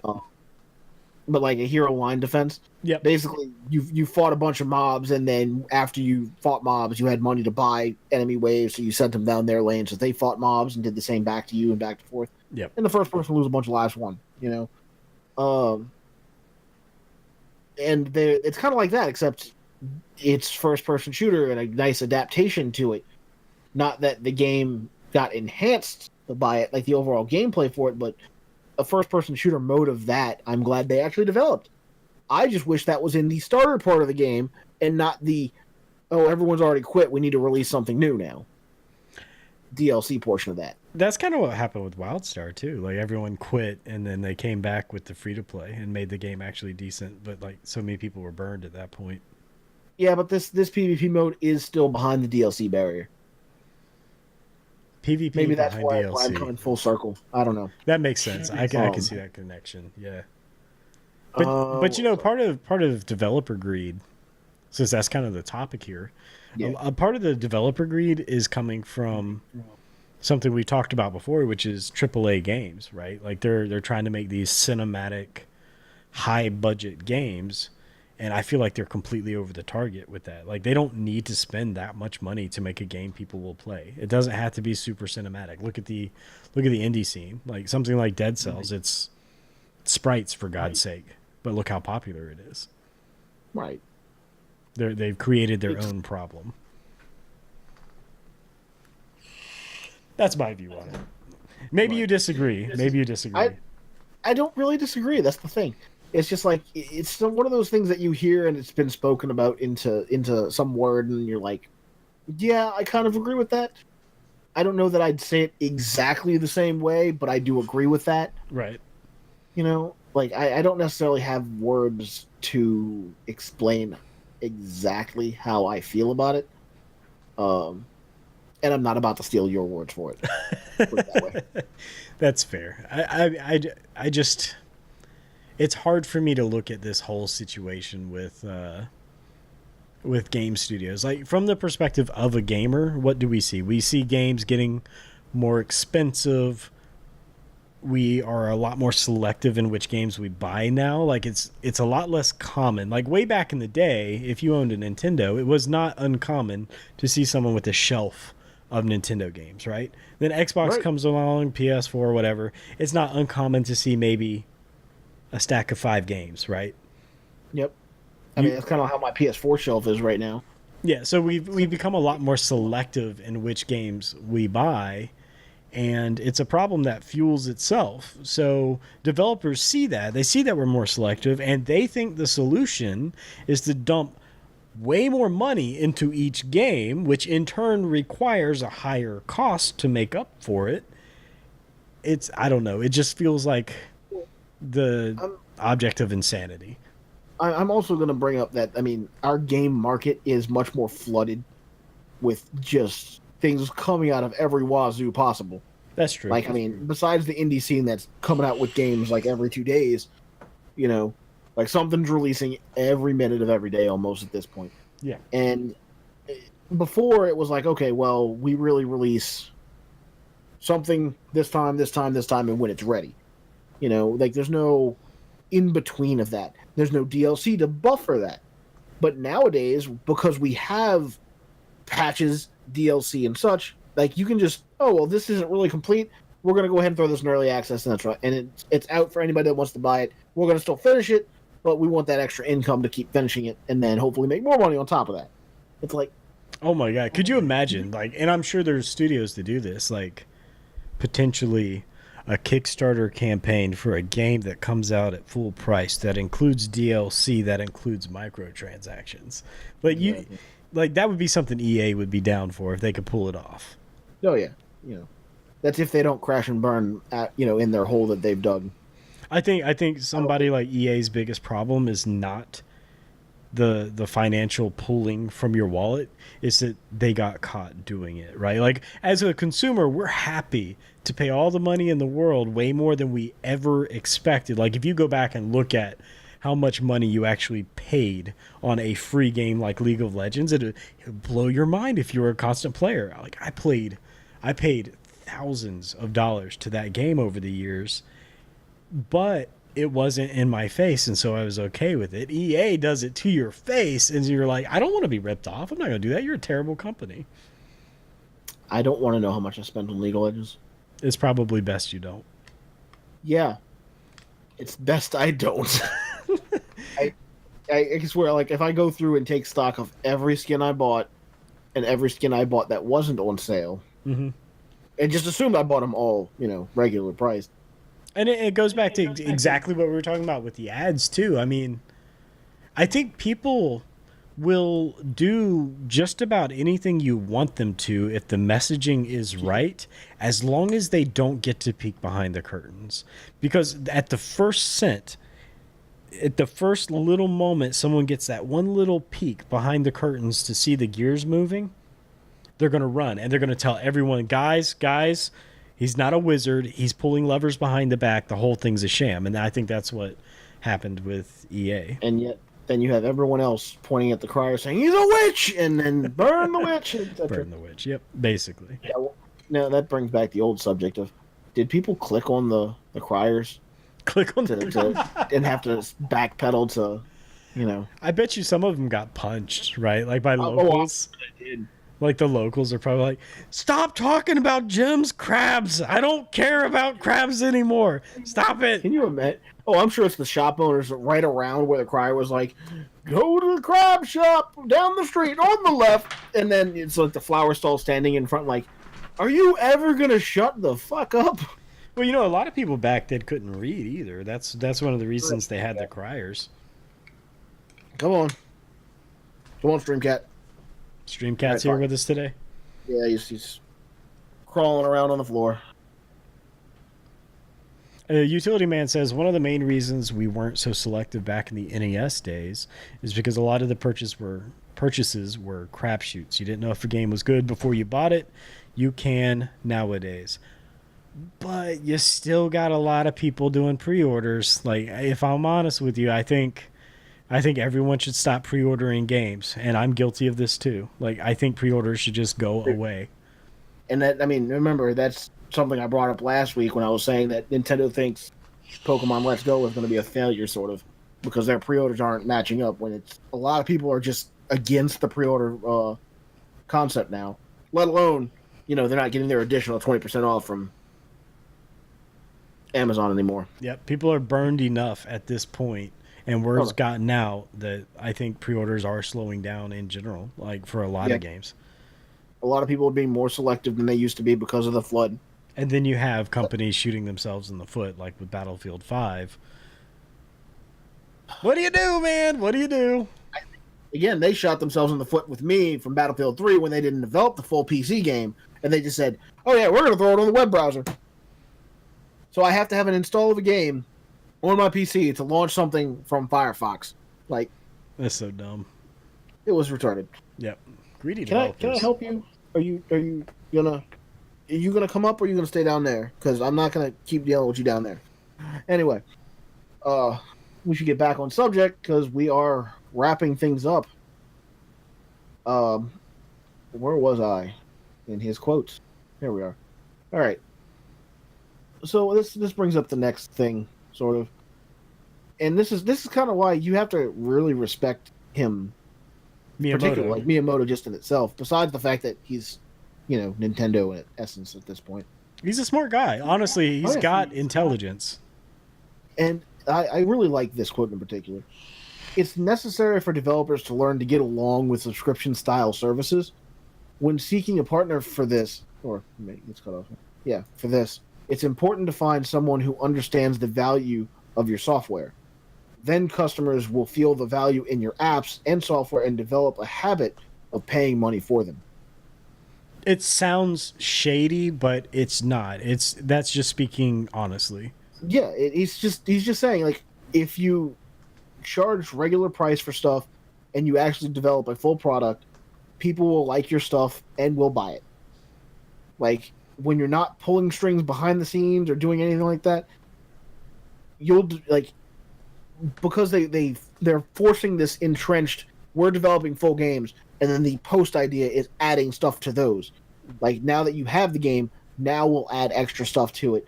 It's not, we didn't build the game as an incomplete thing where the DLC is what has to finish it. We built the thing as a complete service, and then months down the line, we've now released the bonus stuff. Right. Like, we might have had the idea after we finished the game, and then we started working on that. But that's where we stand. Now, there is a Battlefield there right now. Battlefield. With Bethesda and the Creator Studio. And, recently they released a Dovahkiin sword and helmet for use in Fallout through the Creators Club. And you have to pay for that. But what makes that interesting is apparently it's in the terms of service. If you create stuff on the Creators Club, you're not allowed to use items from other games. But they, as the developers, can do that. So they found a way to insert themselves into like the mod marketplace that they've created. It's really weird, and it's if you buy this creator's helmet and you decide you want to make Samus's power suit, you can't do that. I mean, you could do stuff as long as you stay just outside of copyright infringement, but what you can't do is put other Bethesda game content into the game you're modding. So, like, you can't mod Skyrim and add a Fallout outfit and put it on the Creators Club due to their terms of service. So they're basically making it to where they could be the only ones to do cross-game stuff within the Bethesda umbrella. So it's just really weird, like Bethesda universe, I guess you can call it. Right. So Bethesda, for better or worse, is in that area where they are on a constant battlefield trying to test the waters and see just what paid content looks like, what people are willing to buy. And I'm glad they're there because I think a lot of companies just kind of they make a choice and go with it for better or worse, whereas like Bethesda's allowing some back and forth, doing the tug of war to see where right is, if that makes sense. They might want to start looking for where left is, but that's beside the point. Anyway, so this next part's not really a quote from him, right? But he's obviously he was in an interview, and this is how he was talking about it, and this is roughly how this went. He did mention that games need to learn from the music industry, which is still hurt by free downloads, which they had to learn there wasn't much they could do from the digital age since they're still recovering from that today. Yep. I mean, developers need to understand that they need to work ahead of a crash like that because they will happen. Like, the free games download, like we were talking about, where you pirate something in particular, like even from Netflix, just because they didn't release it, they're saying "fuck you, I'm not doing it." Then you went somewhere else and did it. Yeah, you go to the path of least resistance. And if you're paying for a service and you can't access the content, you're going to get that content any means you can and justify it by saying, I paid to see this content. It's okay for me to pirate it, right? Like that's Right. And just the way it that's just works. how everyone's head goes. It's like this is an exclusive at Netflix, but in your device say, okay, well, I pay for Netflix. I'm going to watch it. You go to watch it.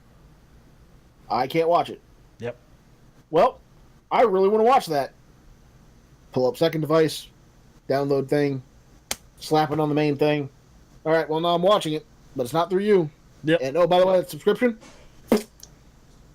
And that's exactly what's going to happen. Exactly. Like I know I cut Netflix out in particular because I didn't want to keep paying what now $13 a month. Yep. For the same service I was getting for $5 a month years ago. Like I understood when I was watching Netflix regularly that I was paying for something that I was using. Yep. Like I was always watching Netflix constantly. Like I'd turn on some movie or something, going to sleep. I'd watch random shit during the day, before work and during work and stuff. And I still have it. I still have Netflix downloaded on my iPad over here. I don't think I have it on my phone anymore. Yeah, I still have it on my phone. I don't know why, but I do. But I don't pay for it anymore. And it's because I was technically paying for a friend to watch stuff that's always at home, always able to watch it. But it's like, why am I paying $13 a month for you to watch something? It made no sense. Well, that's So the big thing. That's the big thing with companies like Netflix or Amazon. I think one of the factors that aren't really being talked about a lot is the impact of allowing customers the time to reevaluate if they're getting value. Because so many people, if say something like with Amazon Prime, if they just didn't change anything, how many people would keep paying for it that don't actually use it for anything? I would argue a lot of people. But a decision like this, like adding ads in, or your topic, for instance, developers getting greedy and having a new pay service that wasn't there previously and microtransactions, what that does is it puts the pause button where everyone was happily paying. Now it's like, pause, hold on, something's changing. I need to pay attention to this. How do I feel about paying this money? Am I getting the extra value out of it? And I think that there's room to argue a lot of finances are being lost just because they're reminding customers to reevaluate what they find valuable. And how do I also put this? This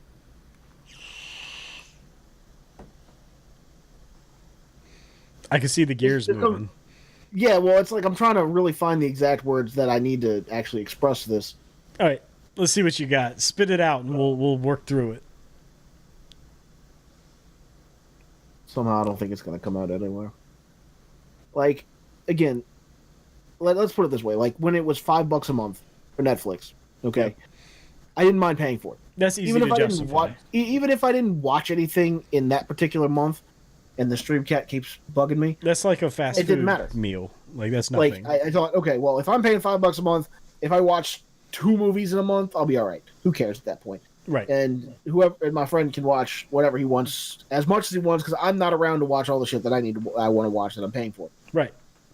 They upgraded to $8 a month. Okay, well, I'm watching a little more now still because they've got me hooked on being able to just open the tab and throw something on the TV, even if I'm playing something on a handheld. You're still getting the value out of that money. I'm still getting value out of it.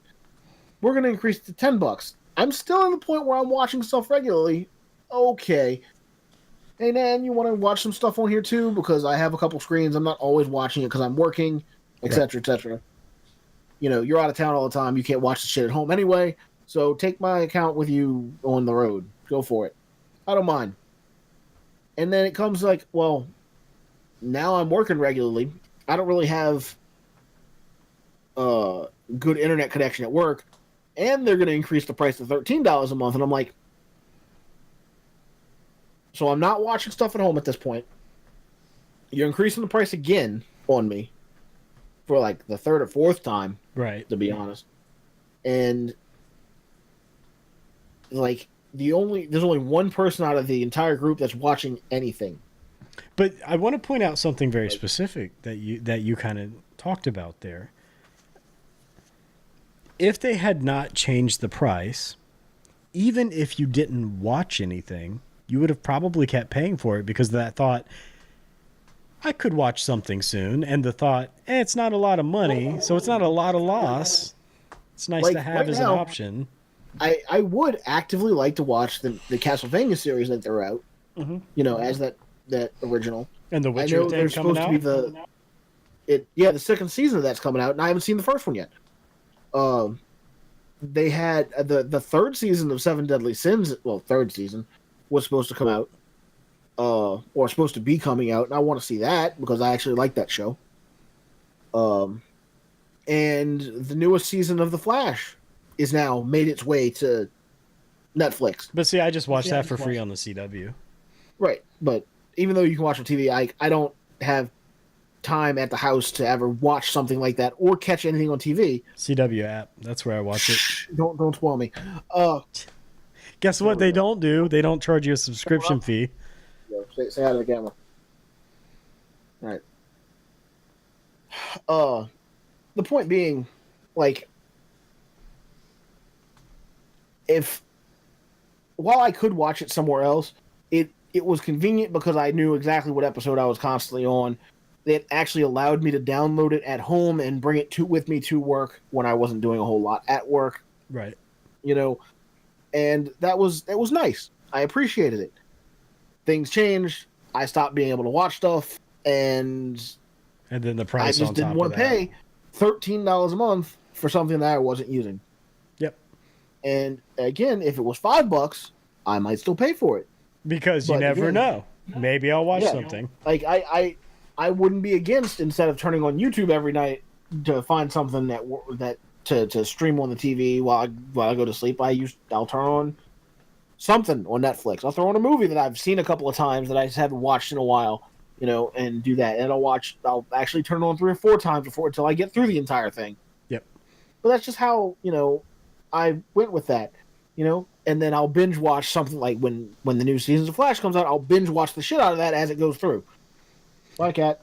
You know, I think the biggest lesson from everything we've discussed today is a concept that's always been talked about, never really acted on, and now people are waking up and acting on it. And that is, the consumer has all the power, and if we vote with our wallets, that's all that matters. If you vote with your wallet, it changes everything. And we're starting, as consumers, we're starting to mature in the sense that we're now voting with our wallet, and you can see company owners, developers griping and complaining about it, essentially whining that people aren't buying their stuff. And it's like, well, make stuff that people will buy. How about that? It's a simple solution. What was there? You might know this offhand now, because I remember laughing at this the other day. Some company, was it EA or was it Bethesda? What's that? It could be BioWare even. They said that they're including something specific in their game, and everyone was bitching at it and telling them, you have to change this. And I don't remember exactly what it was. But that happens in a couple of games. The actual developer came back and said, you don't like what it is, then don't buy it. Oh, that was the whole Battlefield 5 fiasco. Was it Battlefield 5 thing? Yeah, because people conflated it and tried to make it a political thing, which, heads up to developers, I don't care if you align with me or are against my views on a political sense.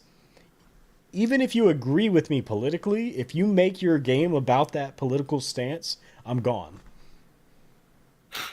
Like, I don't want politics in games. I play games to avoid politics. And so they conflated it and tried to make it all about gender. And then when people said it's not about gender, you're missing the point, they came back and said, if you don't like it, don't buy it. And so what happened? A lot of people said, okay. like, okay, good job. Way to have a good message. I know that was the message that I got from like the newest Ghostbusters. That was all female cast, and then people started saying, if you don't go see it, you're against women and all this shit. I'm like, no, No, that's not how it works. I don't care if the movie's good at this point because you're having that backlash. I refuse to go see it because you are now saying that I'm a sexist if I don't go see that movie. Right. My only thing against it was that it became politicized. I refuse to participate in entertainment when entertainment is tarnished with politics. If it just came out and said new Ghostbusters, where we just happen to have an all female cast, then I'd be like, all right, sure, I'll go check it out. Let's go see it. Yep. But because it got political, I'm like, nah. Yeah. I don't want anything to do with it. Well, there's something about it. There's something about when you make it a political topic. There's just something about it that removes the that could have been had from it, right? Like the Ghostbusters thing is a perfect example. I would have been more than happy to see an all-female cast Ghostbusters. But if you make it about it being no men, it removes any joy I could have had because you know what the writing is going to be. It's like, okay, you want it to be politicized. I'm not interested in political movies. I'm not going to watch it.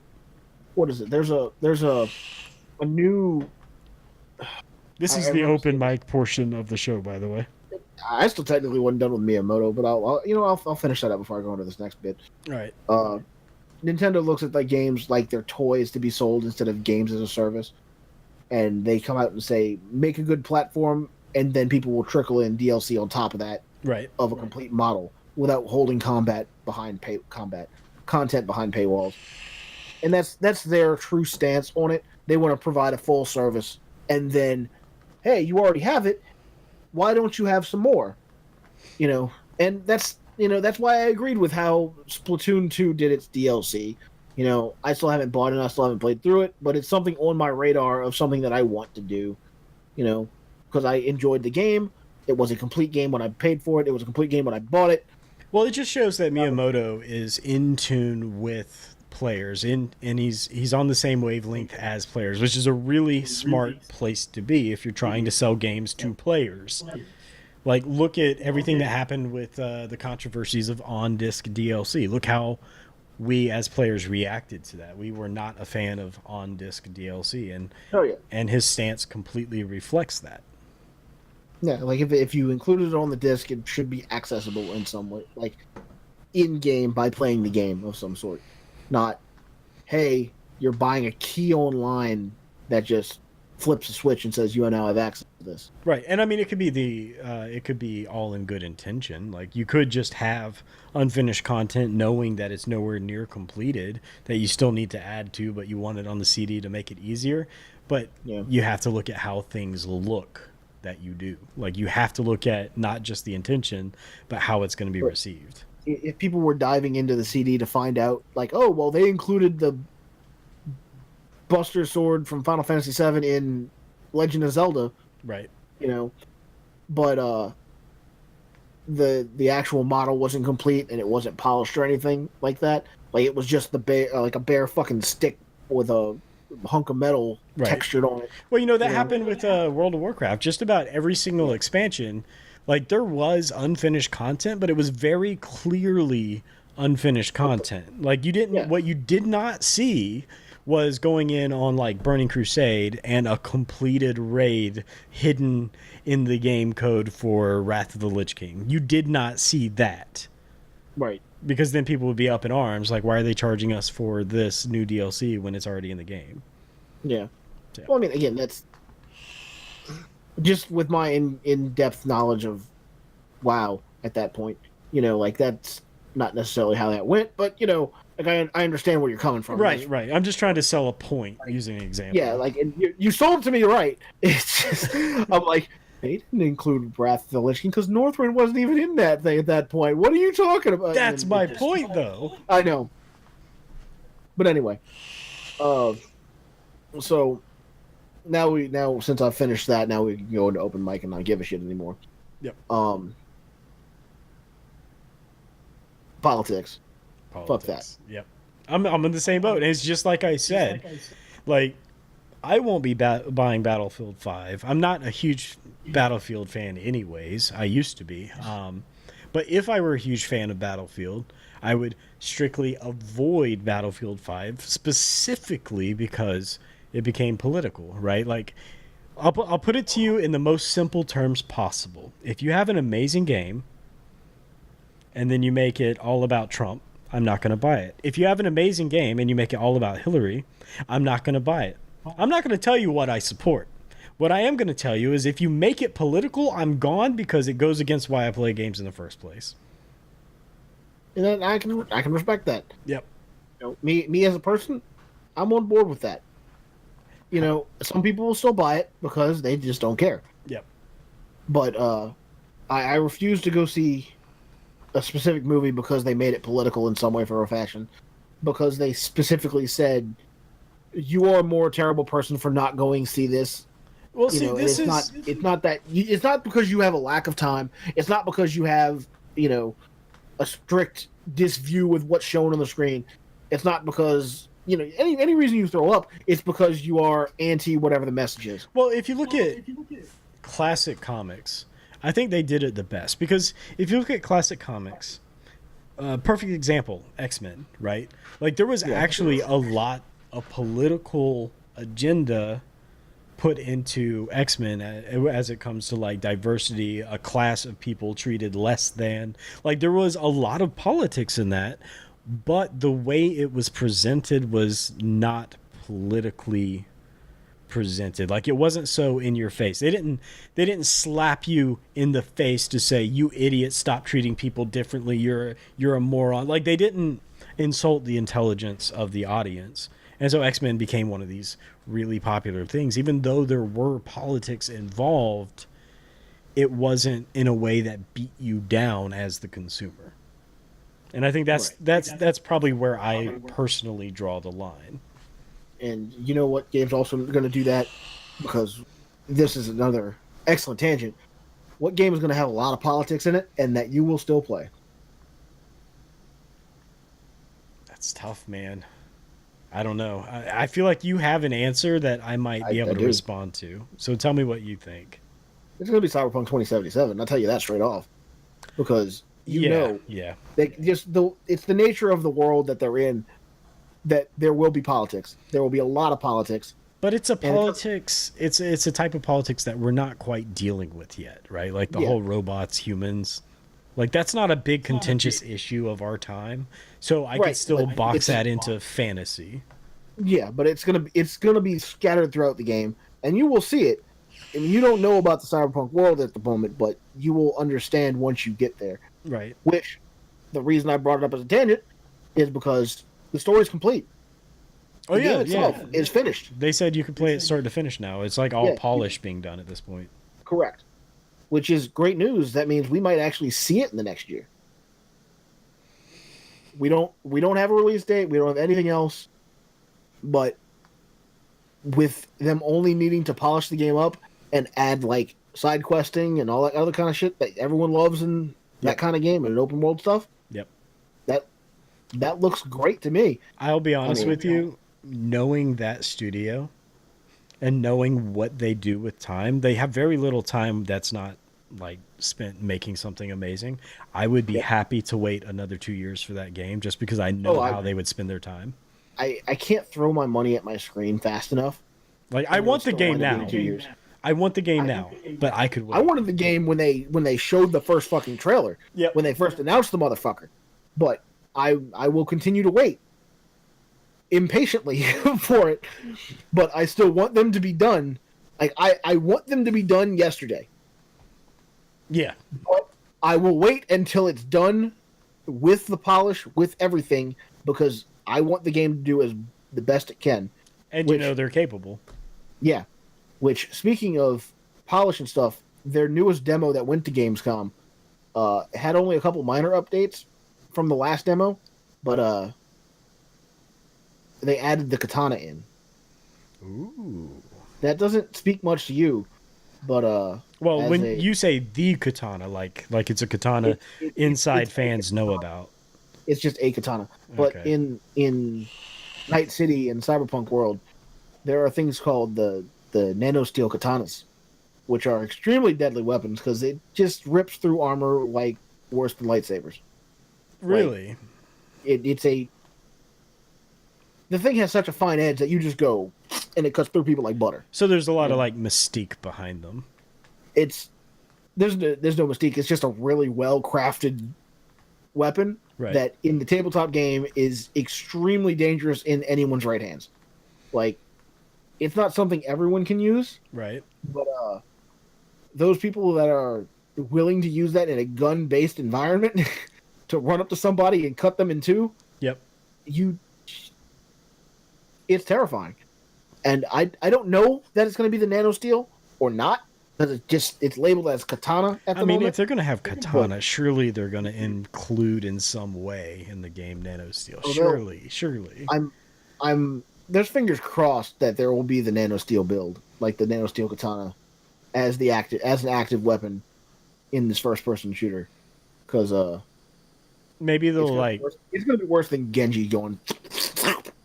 Maybe they'll lock nano steel behind DLC or microtransactions. If it's, I don't think so. No, not this company. Not this company. Not Crytek Red. I trust them still. At the moment, they're not like EA and Battlefield 3, where fuck your Firefox launcher. Yeah, Jesus. And honestly, that's the reason I'm not buying Battlefield 5. It's not because they got political, but they lost me as a customer way back in Battlefield 3. So when they did the browser launcher, yeah, I thought it was a cool idea, but it was such a pain. It's a cool idea. But it's like when I have to leave the server, it just literally closes the game and then has to relaunch the game to join a server. It's like, and the fact that it was released on consoles, which means they had the complete game. Yeah. They just didn't put it on PC. It's like, you have to question the choices. I have to question the reasons we're here. Go learn. So, I'm curious about what you might think of this. I don't remember if it's DC or Marvel that's releasing this, but there's a new superhero that's supposed to be on the block. In one of those universes, that is a plus size superhero, and they're trying to get political with that kind of sorta. I don't want anything to do with it. And well, no. It's the reason I brought this up because I went off on a tyrant on these people that were like, oh yeah, go plus. They dropped this, right? And I said, and I literally went off on them because I told them like, look, a plus size superhero isn't going to do well in that world. No, like if you're really thinking that someone with that body type, like it's possible. Maybe their power is what makes them plus size for that, and maybe that's the reason it is. And if that is the case, then more power to them. I don't know, man. There's nothing wrong with that. So goofy to me, though. Like, I mean, yeah, like, well, I mean, the Hulk bulks up like all fuck anyway. You know what I mean? Maybe it's like sumo powers or some shit. Fuck if I know. My thing is, when I hear that, I smell blood in the water. Like, I smell an intention. Whether it's the intention or not, I smell the intention that it's all about a political stance on fat shaming and that whole talk. And when I smell that, I run. The excerpt from it is that, yes, this person was shamed in her regular life. Right. And is in the background as superhero. And I'm like, okay, that's a cool starter story for it. But she's going to come to learn that if she doesn't train to be the superhero that she's trying to be, then she's going to lack the ability to do what she's trying to do. I mean, I see where they're coming from. They want everyone to. They're doing the all-inclusive thing, right? And I mean, I can't say that's a bad reason. Like, obviously, you want everyone to be comfortable in their skin. You want everyone to know that they really can do anything if they put their mind to it. But you got to be honest too. Like, you're not going to be outrunning a train if you weigh 700 pounds. I'm sorry, that's not how it works. I think the Hulk weighs 700 pounds. He'll do that, but that's 700 pounds of muscle. That's 700 pounds of badass. I'm just saying. Right. But yeah, you get the point. And I believe that this is a great start to something, but her just doing the job is what I'm going to refer it to being, is going to change her drastically. Like, I've read and listened to and done enough like superhero research as the superhero buff at this point, I'm going to call it. Right. Even though I don't know if I can really hold that mantle. The failures that your body and everything will hold while trying to train to do that job will have the shit kicked out of you. You will get yourself killed if you don't do it right. Yep. You know, and that's why I really like superpowers, because it really does show such a well put place, and technically, like My Hero Academia even does part of it, where All Might trains Deku in the very beginning. Right. You know, he's like, your body can't handle the power. There's nothing you can do about it. So we're going to train you on this beach until your body is ready. So Utility Man brought up something interesting. If you're the Blob, you could technically stand in front of the train, stop it, and then no matter how slow you run, you're outrunning the train. So I want to bring up something here.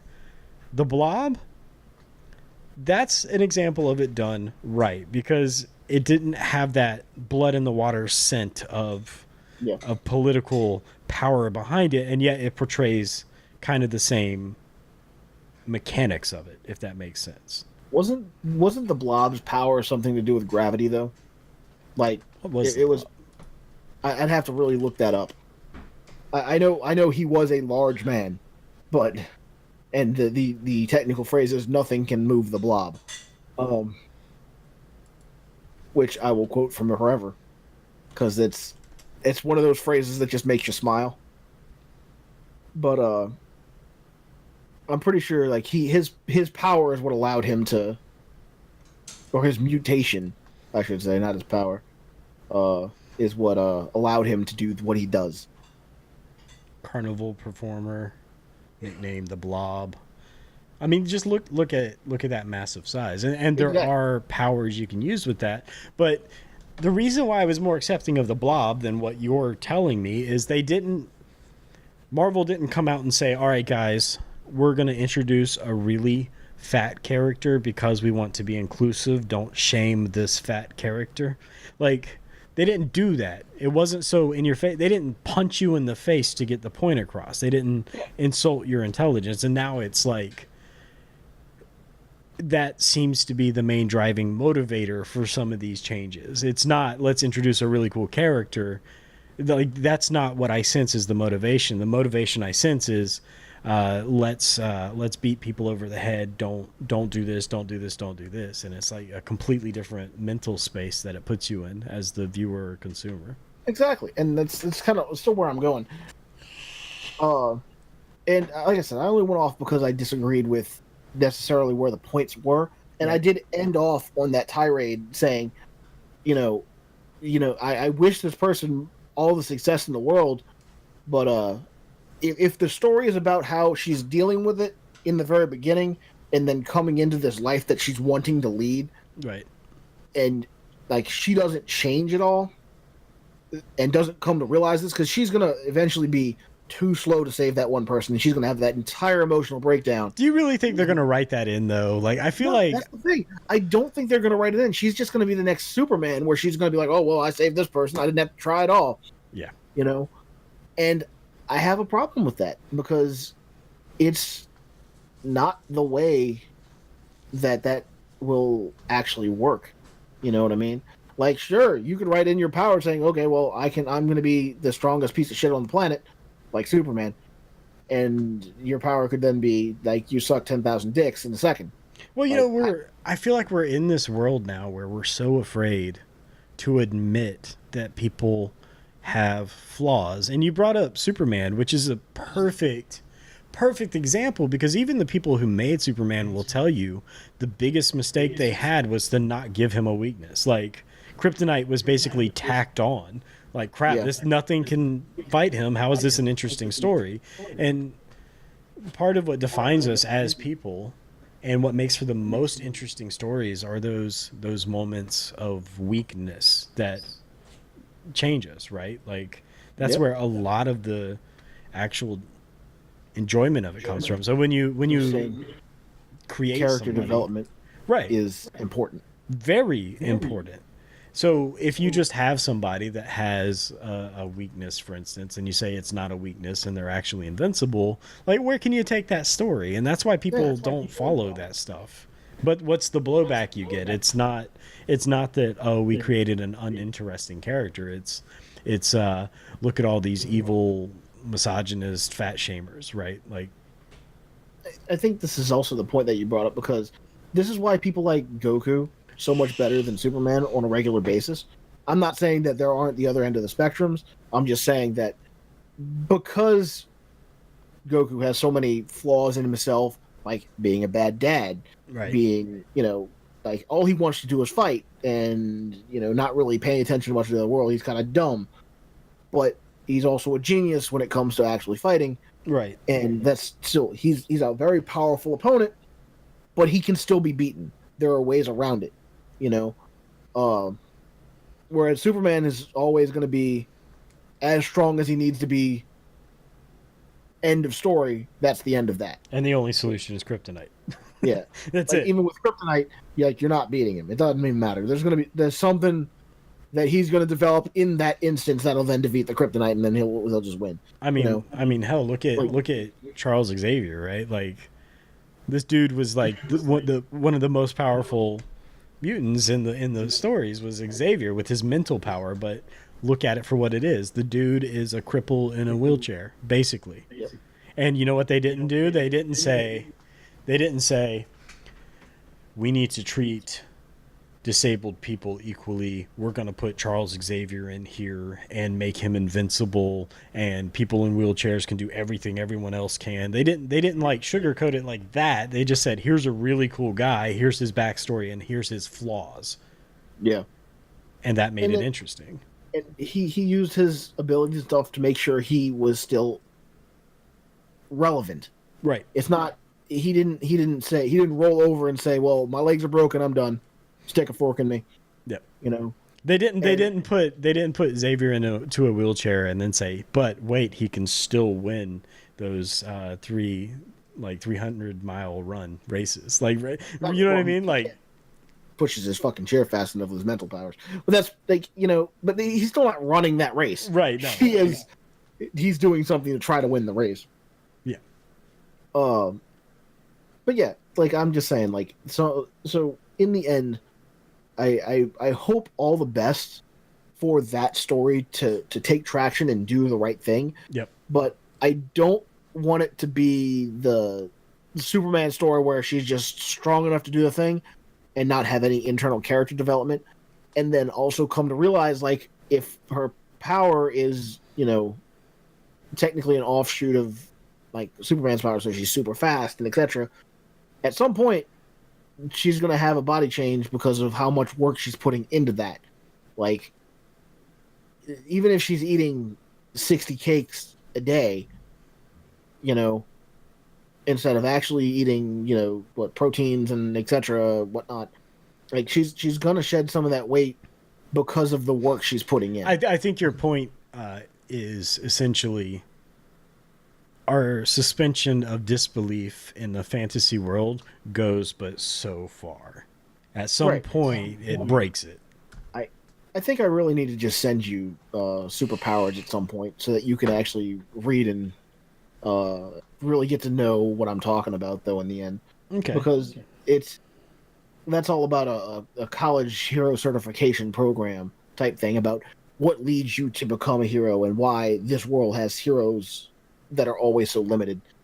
About what makes them actually heroes instead of just, hey, we have powers, we're allowed to run willy-nilly in the world and destroy whatever the hell we want because we can. Yep. I would like to read that. No, it's a fantastic story. Like, it's kind of what keeps me paying for Audible at this point. Like, all 4 years and the complete story is now out in audiobook form. And God, Oh man. Yeah, that was loud. You got a phone call coming. Yep, that's right there. So any Even the closing? iPad's going off. Wow, maybe it's important. Maybe you should get that. I don't. We're almost done here. Yeah. So any closing remarks on the ad invasion, Miyamoto, or the politics in gaming? I like Miyamoto. Fuck politics, and fuck ads. Speaking of fuck That's the easiest ads, way. and speaking of fuck ads, if you enjoyed what we do here on Warp Stage 3, come check us out in our Discord, discord.fortiscoregaming.com. That's where all of us losers hang out. Fortiscore on Twitter as well. And if you do want to support us, Warp Stage 3 on Patreon, or of course, if you want to support us more, just become a Twitch subscriber. And again, I am Frosthaven with Warp Stage 3, and this was Largo. I might not be by next week, but I'm pretty sure I will be. Yep, probably not for next time. So, fuck ads. See you, dudes.